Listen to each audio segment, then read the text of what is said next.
오늘은 교회력으로 2018년 마지막 주일입니다. 이제 다음 주부터는 2019년 대림절 첫 번째 주일로 시작되는 새로운 한 해의 교회력이 시작이 되는 것이죠.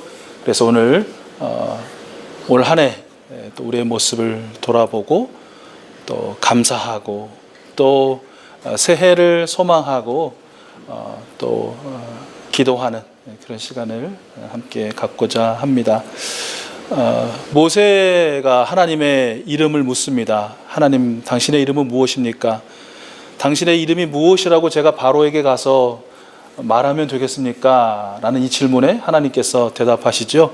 나는 스스로 있는 자니라, 이렇게 말씀하십니다. 스스로 있는 자, 그러면 이것은 어떤 의미일까? 라는 것이죠. 유대 랍비들은 스스로 있는 자라는 것은 전에도 계셨고 또 현재도 계시고 또 영원히 계신 분이라는 뜻이다 라고 이렇게 해석을 했다고 합니다. 그런데 이 해석은 유대 랍비들만의 것은 아니라는 것이죠. 당시 근동의 모든 종교에 있어서 최고의 신을 가리켜서 그 신의 이름은 이렇다. 제우스도 마찬가지.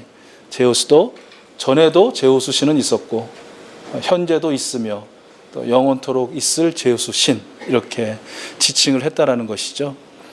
그러니까 모두가 어떤 신의 이름을 이런 식으로 표현했다는 것인데, 그러니까 이제도 계시고 오늘도 계시고 또 영원히 계시는 분, 이것은 바로 우리 기독교에서는 성부 하나님을 가리키는 것이다, 의미다 라고 받아들이면 될 것입니다. 그런데 좀 눈에 띄는 차이점이 하나 있죠. 오늘 말씀에 보면, 오늘 말씀에는 어제도 이제도 계시고 전에도 계셨고 그리고 장차 오실 이라는 그런 말씀입니다.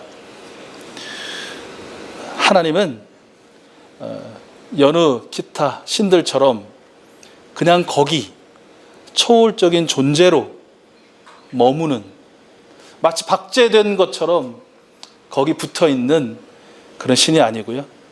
우리 하나님이 참 신이시고 유일하신 신이신 이유는 그 영원히 계시는 하나님께서 우리의 역사 가운데로 찾아오신다, 들어오신다, 간섭하신다, 개입하신다, 또 함께 하신다 라는 것입니다. 이 말씀이 이 하나님의 이름을 다시 한번 사도 요한을 통해서 당시에 많은 교회들에게 들려주실 때 이 교인들에게는 얼마나 큰 힘이 되었을까요?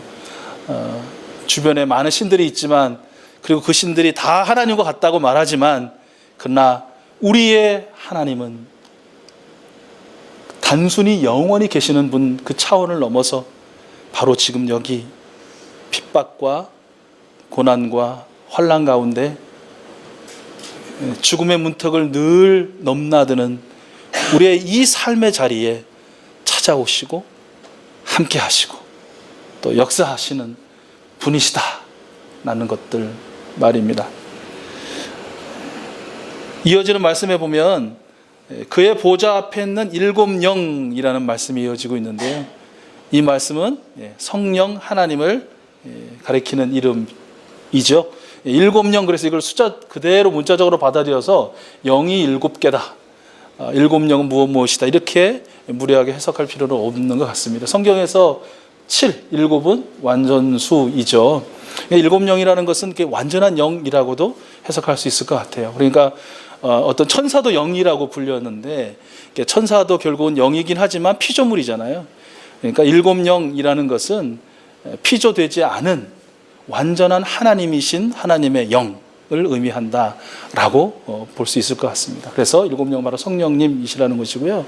또 이 일곱 영이라고 할 때 성령님의 속성을 구약에서는 7가지 정도로 이렇게 많이 기록을 해놓고 있거든요. 뭐 지혜와 모략과 재능과 여호와를 경외하는 것과 등등 해서 그래서 성령님의 7가지 또 속성을 가리킨다라고 해석하는 분도 계시고요. 특별히 요한계시록의 7교회와 연관지어서 7교회에 각각에 부어주신 성령님의 분깃을 의미한다. 결국은 어떤 방식으로든지 해석하든 그 보좌 앞에 계시는 7영은 바로 성령 하나님이다라는 것 알 수 있을 것입니다. 그리고 이어지는 말씀은 누가 뭐라고 해도 성자 하나님이신 예수 그리스도를 그렇게 또 표현하고 있는 말씀이 이어지죠. 충성된 증인으로 죽은 자들 가운데서 먼저 나시고 땅의 임금들의 머리가 되신 우리 주 예수 그리스도라고 표현하고 있는 것이죠. 예수 그리스도를 앞에서 꾸미는 이 말씀도 그 당시 이 편지를 받아보는 많은 교회들 그리고 성도들에게는 큰 힘이 되었을 것입니다. 예수님은 충성된 증인이셨다라고 이렇게 지금 소개하고 있거든요. 증인이란 말은 다른 말로 순교자라는 의미도 가지고 있습니다. 그렇죠.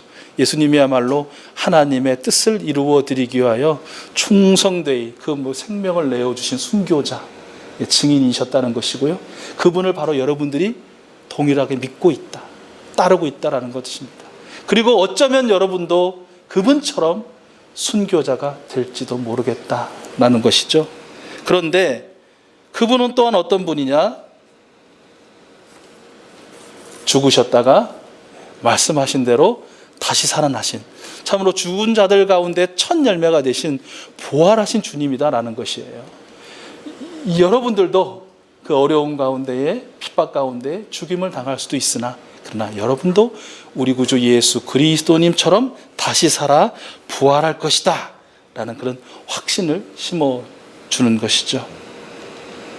그리고 그는 땅의 모든 임금들의 머리가 되신 분이라는 이 말씀을 통해서 당신들도, 여러분들도, 여러분 교우들도 세상 권세 두려워하지 말고 여러분들 그와 함께 영원토록 왕노릇하게 될 것이다 라는 그러한 기대와 또한 소망을 품게 해주셨다라는 것입니다. 그러니까 오늘 이 4절 하반절에서 5절 말씀을 이게 보면 사도 요한은 그 자신도 사실은 지금 반모섬이라는 외딴 섬에 유배되어서 내일 죽을까 모레 죽을까 알지 못하는 그런 어려운 가운데 있는 사람 아닙니까?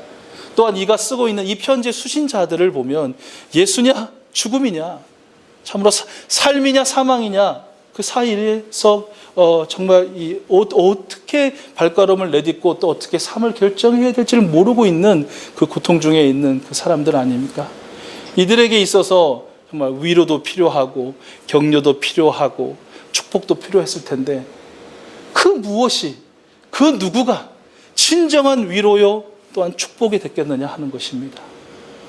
바로 이렇게 이 세상의 창조주이시고 또 운행자이시고 그리고 그 시마다 때마다 우리를 홀로 버려두지 않으시고 개입하시고 간섭하시고 함께 하시는 그 성부 하나님, 그의 영으로 늘 우리 중에 거하고 우리 가운데 머무시며 우리를 지키시고 보호하시고 깨닫게 하시고 강하게 하시고 새롭게 하시는 그 성령 하나님, 그리고 무엇보다 지금 내 곁에서 나를 위해서 대신하여 간구하고 계시고 또 영원히 왕노릇 하실 나의 주인 우리 주 예수 그리스도 성자 하나님이 주시는 이 성삼위 하나님이 주시는 은혜, 그리고 그분이 주시는 평화만이 그들에게 참된 위로와 또한 축복과 힘과 능력이 되었다라는 것이죠. 우리 이곳에 있는 우리 익수수 가족들 모두 한 분 한 분도 어떤 분은 그렇게 말씀하시는 분도 계실 것 같아요. 계시록의 시대보다는 우리가 사는 시대가 훨씬 낫지 않냐, 우리가 뭐 어떤 핍박을 당하냐, 고난을 받느냐, 누가 뭐 칼을 들고 총을 들고 와가지고 예수 믿는다고 뭐 너 죽이냐 사냐 뭐 이런 거 없지 않냐 라고 말하기도 하지만, 그러나 어떤 의미에서 보면 여러분의 삶도 우리의 삶도 계시록 시대의 그 교우들의 삶과 크게 다르지 않아 보입니다. 역시 우리에게도 성부, 성자, 성령, 성삼위 하나님이 주시는 은혜가 필요하고 우리의 모든 삶과 숨의 순간마다 성삼위 하나님이 주시는 샬롬의 그 평화가 필요하다라는 것이죠. 여러분도 그렇게 느끼십니까? 제가 우리 찬양하신 우리 장로님, 또 우리 권사님들, 그러니까 우리 또 권사님들은 이렇게 또 이제 연로하신 분들 중에는 또 이런저런 원치 않는 뭐 이렇게 또 사고도 있을 수도 있고 어려운 질병도 있을 수도 있고요. 또 우리 이게 중견 40대 50대 우리 성도님들 역시 또 살아가는 삶의 현장에서 또 가정에서 자녀와의 관계에서 또 여러 가지 어려움과 부딪힘과 또 고통들이 또 있을 수 있으시죠. 또 우리 젊은 청년들은 뭐 또 언제나 또 밝고 밝은 그런 미래가 있는 건 아니잖아요. 오늘이 있는 거 아니잖아요. 매일처럼 또 직장에서 또 관계에서 사업장에서 여러 사람들과의 그런 또 만남 속에서 또 여전한 괴로움과 아픔과 고통과 또 문제들 또 눈물과 한숨들이 있잖아요.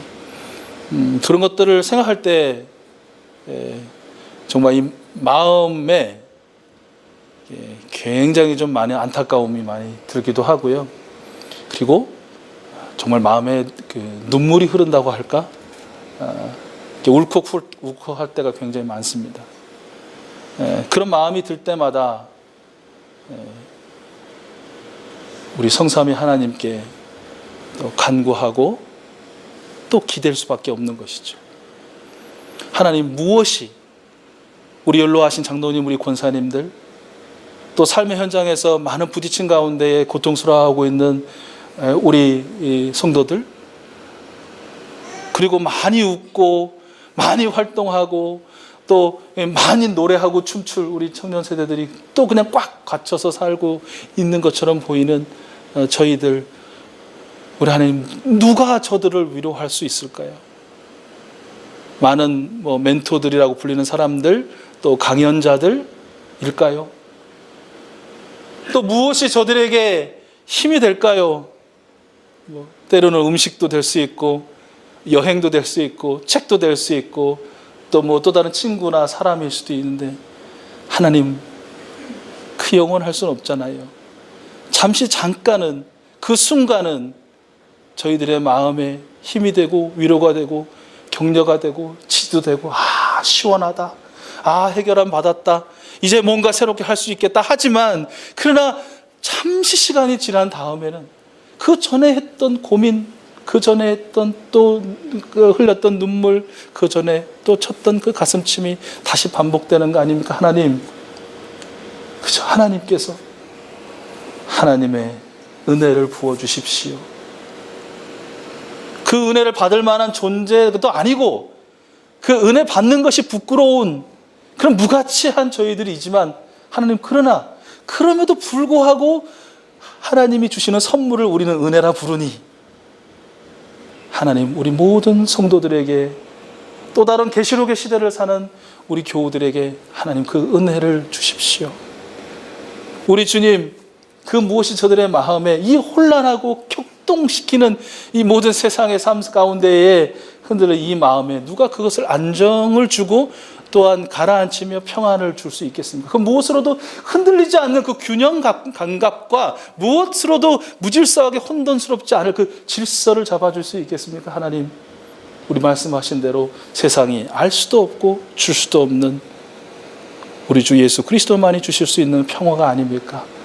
주님, 그 평화를 우리 사랑하는 성도들, 하나님 당신께서 그토록 위하시고 좋아하시는 아들, 딸들에게 부어주십시오 라고 이렇게 기도할 수밖에 없더라라는 것이죠. 아마 이것은 아마 저만의 기도나 또 간구가 아니라 우리 귀하신 익수소 가족들 모든 분들이 우리 다른 익수소 가족들을 생각하면서 아래는 기도요, 또 바라는 또 축복인 줄로 믿습니다.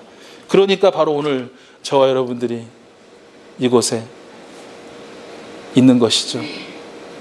하나님께 감사하고 또 우리 여러분 한 분 한 분 서로의 상호에게도 감사드립니다. 여러분, 제가 가끔 말씀드리지만 식물들을 보면서 정말 탄성이 막 터져 나올 때가 가끔 있습니다. 엊그저께도 집에 이렇게 식물을 보면서 이렇게 많이 자라가지고 잘랐거든요. 딱 잘라서 이 가지가 이렇게 딱 잘렸는데 그 가지 끝에 뭐가 나와요. 점 같은 게 찍혀 있더라고요. 녹색 점. 그 며칠 있다 보니까 그 점에 뭐가 나왔어요. 실 같은 게. 정말 실오라기 같은 조그만 거. 또 얼마 지나지 않아 보니까 조금 더 자랐어요. 아세요? 사실 그거 자로 이렇게 재면 한 2mm? 근데 2mm도 안 되는 그 작은 실오라기 같은 녹색 뭐라고 해야 되나? 그거를 가지라고 해야 되나 모르겠는데 그것을 통해서 제가 뭘 보게요? 이파리를 보네요. 큰 이파리를 보고 그 이파리 옆에 또 난 이파리들을 보게 돼요. 얼마나 감격스러운지. 그러면서 제가 갖는 게 생각이 그거예요. 내가 뭐 했지? 아, 물 줬다. 내가 꼬박꼬박 물을 줬구나. 햇빛 내가 못 줘 이거. 이거는 제가 절대로 줄 수 없는 거예요. 공기? 내가 이거 못 주는 거더라고요. 이것도 내가 못 주는 거예요. 내가 줄 수 있는 유일한 건 물이에요. 와, 그렇지. 내가 물을 줬어. 이러다가 어떤 생각 들까요? 그럼 물은 내가 만들었나? 그냥 나는 하나님이 만들어 놓은 물을 받아가지고 옮겨서 부은 것 뿐이더라고요. 그러니까 제가 한 거 아무것도 없는 거예요. 근데 그는 그렇게 스스로 자라요. 하나님의 은혜와 하나님의 축복 가운데. 그리고 저에게 그렇게 큰 기쁨을 그리고 감격을 주더라고요. 그런데 그 어떤 마음은 고스란히 저에게로 오는 거예요. 그러면 나는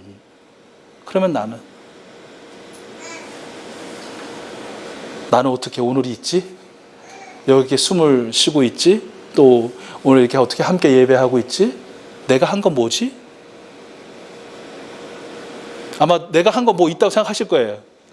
그런데 그의 근원을 찾아 들어가다 보면 하나님이 아니신 게 없어요.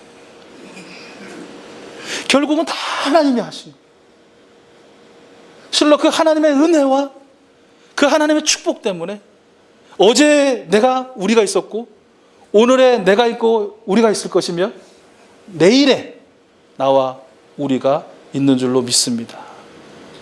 우리에게 절대적으로 필요한 것은 바로 이 성삼위 하나님께서 베풀어 주시는, 거저 주시는 선물로서의 그 은혜, 그리고 예수님만이 줄 수 있는 그 평화라는 것입니다.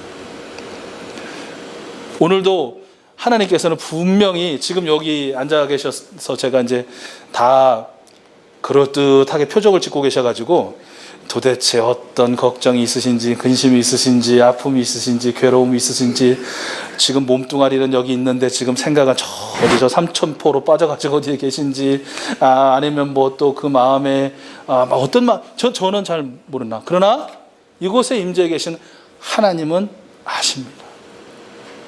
그리고 그 하나님은 무엇보다도 여러분 한 분 한 분과 우리에게 그 선물로서의 은혜를 부어주고 계시고, 우리 주님 보시기에 좋았던 그 완전한 평화, 그 샬롬을 부어주고 계십니다. 문제는 우리가 그걸 못 깨달아, 또 인정을 안 하는 게 항상 문제라는 것이죠. 사랑하는 우리 가족 여러분,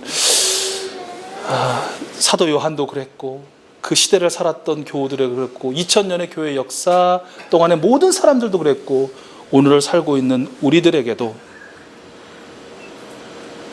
하나님의 은혜, 그리고 우리 주 예수 그리스도님의 평화가 여러분에게 부어지고 있음을, 그것도 충만하게 부어지고 있음을 여러분 믿으시고 확신하시고 특별히 뜨겁게 경험하게 되시기를 축복합니다.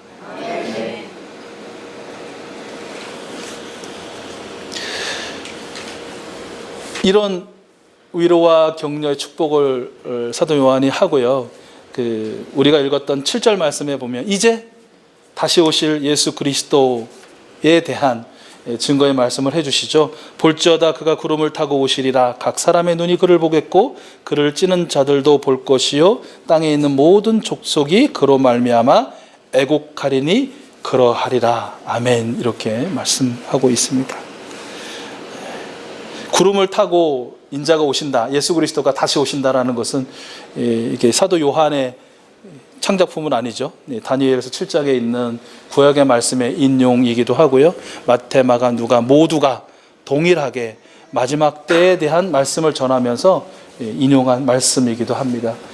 예수님께서 이제 구름을 타고 오실 것이다. 그런데 이것을 정말 이게 순진하게 손오공이 군두운을 불러가지고 이렇게 구름을 타고 오는 것처럼 예수님이 그런 구름을 타고 오시는 것이다 라고 그렇게 받아들인 분은 아마 안 계실 거예요. 어느 구름을 타고 오실까, 뭐 뭉게구름일까, 먹구름일까, 뭐 이런 분은 안 계시죠. 구름은 항상 하나님의 임재를 나타내는 그런 표현이었습니다.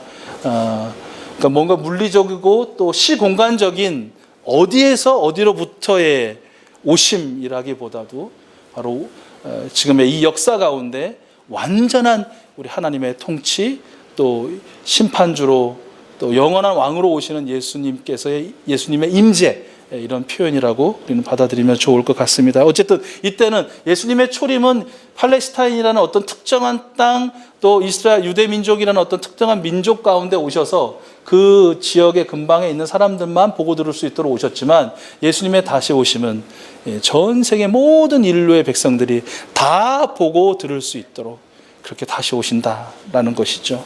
그날이 언제일지 모르나, 그러나 그것은 분명한 것 같습니다. 우리가 2018년을 보내고 2019년을 맞이하면서 한 가지 분명한 건 예수 그리스도의 재림의 날은 또 이렇게 가까워졌다라고 말입니다. 하나님만이 아시는 그 날은 알 수는 없으나 우리의 심정이 그런 마음의 말입니다. 이 말씀을 듣던 많은 사도 요한 시대의 그 교회들도 같은 마음이었겠죠. 그렇죠? 알 수는 없으나 그러나 예수 그리스도께서 다시 오심의 날이 가까웠다라는 그러한 말씀으로 받아들였을 것입니다. 그런데 그분이 오실 때 한 가지 사건이 벌어진다는 거예요. 그 사건은 무엇이냐면 그를 본 자마다 무엇을 하게 될 거라고요? 애곡하게 될 것이다. 쉬운 번역본에는 이 애곡하는 것을 가슴을 친다라고 표현되어 있어요. 가슴을 치게 될 것이다. 자, 예수님이 다시 오셨어요. 근데 그 다시 오시는 예수님을 보면서 왜 다들 울면서 가슴을 치게 될까요? 왜 치게 될까요? 왜 치게 될까요? 네, 그 앞에 말씀처럼 그를 찌른 자, 그를 죽인 자들을 다 애곡하고 가슴을 칠 거예요. 그렇죠. 예수님을 직접적으로 핍박하고 십자가에 못 박고 그분을 죽인 사람, 또는 그 예수님에 대하여 욕을 하고 또 예수님 믿는 사람을 핍박하고 거절하고 거부하고 자기가 하나님인 양 자기가 예수 주인 노릇하며 사는 모든 사람들은 결국은 그 예수님을 부인하다가 부정하다가 다시 오시는 그 예수님을 보면 아마 다들 아이고 하면서 그렇게 가슴을 치게 될 것이다라는 것이죠. 그러나 그 예수님을 모셔드리고 영접하고 그분이 주시는 은혜와 평화 가운데에 살았던 많은 사람들, 바로 여러분들, 예수님이 다시 오실 때 여러분 어떻게 될 것 같습니까? 어떤 모습이실 것 같습니까? 한번, 이게 상상 불가능한 얘기긴 하지만, 자, 지금 또 어떤 분은 진짜는 아니죠. 진짜 지금 예수님 오시는 건 아니죠. 라고 전제하고, 자, 예수님이 이제 오셨어요. 하고 어떤 방식으로든지 하여튼 우리가 상상할 수 없지만 다 예수님이 딱 오셨다고, 여러분 앞에 나타나셨다고 생각해 보십시오. 재림주가. 자, 여러분 어떤 표정에 어떤 자세를 여러분 가지실 것 같으십니까? 여러분이라면, 제가 하나 둘 셋 하면 여러분 그 포즈를 한번 취해보시기 바랍니다. 사진 한번 찍어주고 싶네. 자, 하나 둘 셋. 네. 99%는 쑥스러워 하시는 얼굴이시고 한 분만 이렇게 아마 저쪽 한쪽 구석에서 막 이러고 있는 사람들, 막 눈물 흘리고 이제는 뭐 되지도 않는 후회를 하면서 있는 사람들 하고는 다르게 아마 여러분들은 뭐 어떻게 성격상 부끄러워서 뭐 이렇게 하시는 분들, 뭐 비비고 하시는 분들 계시겠지만 아마 할렐루야 하면서 두 팔을 활짝, 이게 완전 대비되는 거죠. 한쪽에서는 막 가슴을 치는데 그 치는 팔을 벌려서 다시 오시는 예수님을 이렇게 맞이하시는 모습이 아마 여러분들의 모습이 아닐까요? 여러분, 그런 모습인 줄로 믿고 여러분을 축복합니다. 그런데요, 왜 99%는 이렇게 못하셨을까요?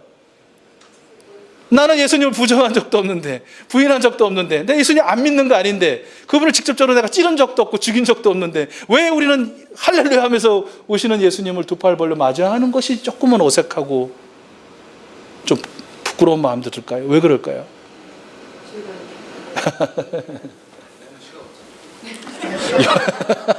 예, 아주 명쾌하게 염치가 없으니까 어떤 염치일까 하는 것이죠. 아마 어떤 분이 말씀하셨는데요. 이게 마음에 와닿더라고요.